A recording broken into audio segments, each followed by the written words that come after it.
Hi guys! So nandito na naman tayo for today's video. So dumating na nga pala yung order ko. My bowl. So yan.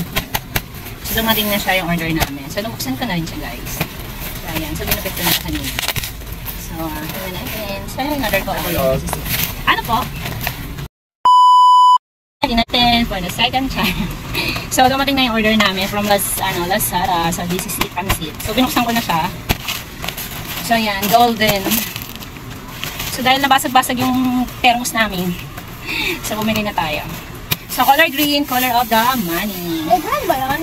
Yes. Light green yun. Hindi yung green yun. Yan. So parang light green guys. Yan. So golden. Pagandahan kasi niya guys.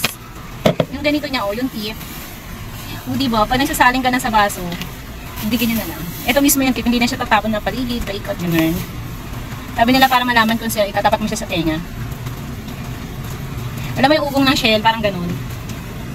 So yan, baka try natin kay Kuya Timothy. Kuya Timothy, try mo daw. May tunog. Anong tunog? Malaki. Parang shhh, ganun. So yan na guys, happy na tayo. Maglalagay na tayo ng tubig na mainit. Bye-bye!